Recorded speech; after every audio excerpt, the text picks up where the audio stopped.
Oh, hey, Dumpers. Welcome back to another Dab 2000 video. Oh, sorry. Don't know me? I'm Dab 2000. And welcome to another Dab 2000 video. And today we are doing another ranking. Today we are ranking all Spider-Man films, ranked from the worst to the best. We're going to rank 11 of them, with all Spider-Man movies and Venom movies. And this is a spoiler warning right now. If you guys have not seen any of the new Spider-Man movies or Venom movies, just back away from this video, go watch them, and then come back. And I will be spoiling stuff about Spider-Man No Way Home. With that said, let's get started. At number 11, we have Venom. Now, Venom, I've always did not like. I watched it the first time, and like when I saw the previews for it, I'm like, ooh, Venom would be a very cool character to do. I watched the movie, and I was very disappointed. First of all, Venom doesn't even go with Eddie with only 30 minutes in the movie, and Venom is not in Eddie yet. A little strange. And then there's this main villain that's been hopping bodies through the whole movie, but he doesn't go to the main villain and turns into that. He doesn't become a threat until 20 minutes left of the movie. So it has some weird choices, but the best part of this movie is Venom and Eddie talking to each other. So that's all I have to say. This movie is just not the best. Alright, coming in at number 10, we have The Amazing Spider-Man. I don't like The Amazing Spider-Man movie. Here's why. I do like Andrew Garfield as Spider-Man. I really thought he was a very, very good Spider-Man to be. Honestly, the villain was good, but not the most interesting. I feel like they misunderused a lot of stuff. Why did we have to explore Aunt May, Peter Parker's parents in an airplane dying? It's an interesting thought, but did it really need to happen or not? Also, I do think Spider-Man's the best. Gwen Stacy and Spider-Man together was a good choice. It just doesn't hold up for me that much. Alright, coming in at number 9, we have The Amazing Spider-Man 2. This might get a lot of hate, but I do like Amazing Spider-Man 2 better than Amazing Spider-Man 1. But that doesn't mean the series is good. I don't like the Amazing Spider-Man movies. Amazing Spider-Man 2, I think, was a little better than the Amazing Spider-Man 1, but it still got massive problems. It's too crowded, and it doesn't know what it's gonna do. It's too crowded, like my Eternals. It's just too crowded with the Electro, Green Goblin, the Rhino. All this stuff is weird. It's still talking about what Peter Parker's parents are doing. Did we ask for this? No. And the Electro isn't the best villain in this movie. He's just kind of nerdy and stuff. So, not the best, but not, the bottom worst.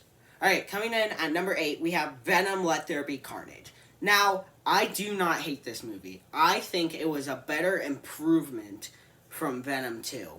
No, I mean, Venom, the first one. I think it was better. You got more of the talking between Venom and Eddie because you don't have to set up anything. They're already together. Also, I think Carnage is an awesome villain to do in this movie. I think Carnage would be awesome to do in this movie. It's just, there's a lot other better Spider-Man movies than just the Venom movies. Alright, coming in at number 7, we have Spider-Man 3. Now, a lot of you would put Spider-Man 3 at the bottom 3.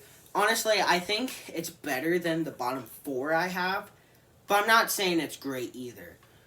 I like all the beginning stuff, but when Venom and Peter Parker mix, that's where it lost me a lot. Because the Venom and Spider-Man thing wasn't the best choice. It made him turn into a jerk, and I just wanted them, MJ and Spider-Man, to just get along. Not all this stuff we have. And then he does some weird dance moves in the movie, and it's kind of strange. But Honestly, Sandman's amazing in this movie. Harry's arc is complete in this movie. And honestly, it's not as bad as people hate it, but I'm not saying it's an amazing movie. Alright, coming in. Okay, so from 6 and up were really good Spider-Man movies. So coming in at number 6, we have Spider-Man, the original Spider-Man that started it all. I like this movie. I like how Spider-Man became. You see him as the nerdy side at first, and then you see him turn into the Spider-Man. But one of the best arcs in this is the Green Goblin arc. You get to see him as this normal businessman. Then you see him turn slowly into the Green Goblin. And then that final fight is amazing with the bridge sequence. Honestly, this is a good movie. Why is it not higher? Well, it's really dated. I mean, you can just see Spider-Man jumping across buildings and climbing. It looks really fake. So, that's what's kind of holding it back. But that's really not their problem. So, I don't know. I just put it right here. Alright, coming in at number 5, we have Spider-Man Far From Home. Now, Spider-Man Far From Home, I like the Tom Holland movies. I think the Tom Holland movies are good. Spider-Man Far From Home is really good, too. The Mysterio thing was kind of disappointing, but I see where they're going, and I still liked it. I liked how Peter went to Europe, and then Peter is actually going to tell MJ that he likes her, and then it just keeps going with all the stuff. Nick Fury's in it and stuff. So this is a very good Spider-Man movie. Alright, coming in at number 4, we have Spider-Man 2.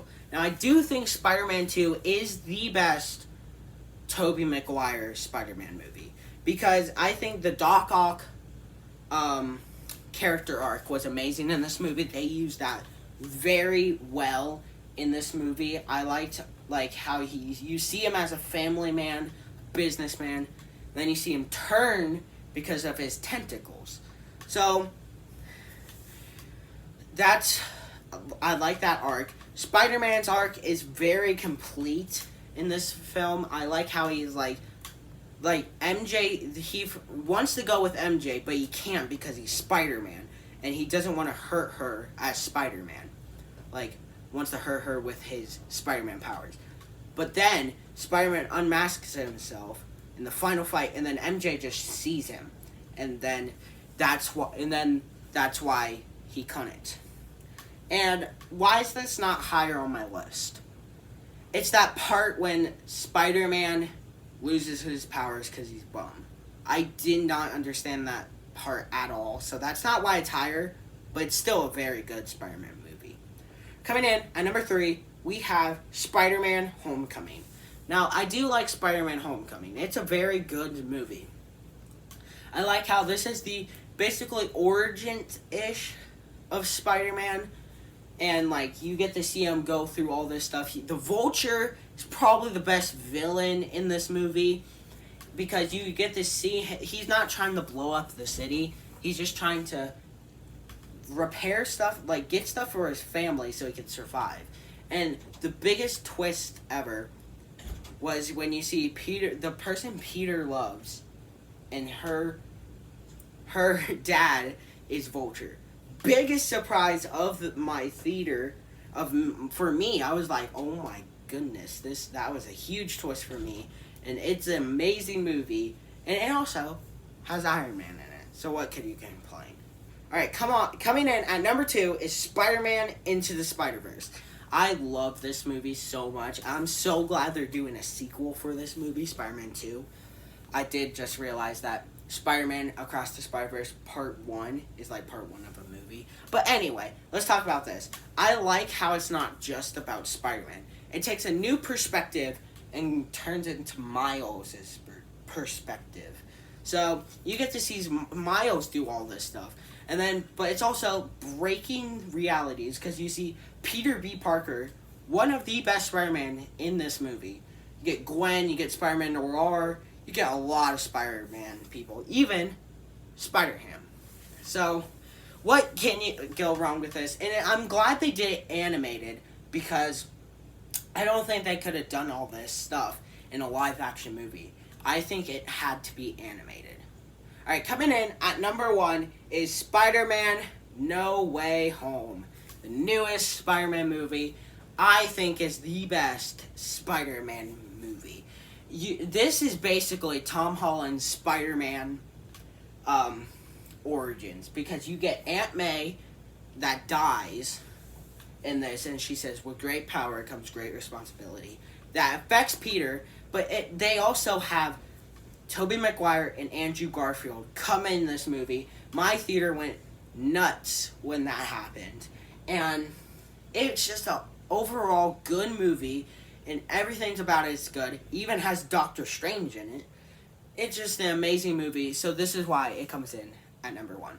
What did you guys think of my ranking? Down below in the comments. And give this video a thumbs up, like and subscribe, ring the bell, and I'll see you guys on another Depth 2000 video. Goodbye. My spider sense is tingling.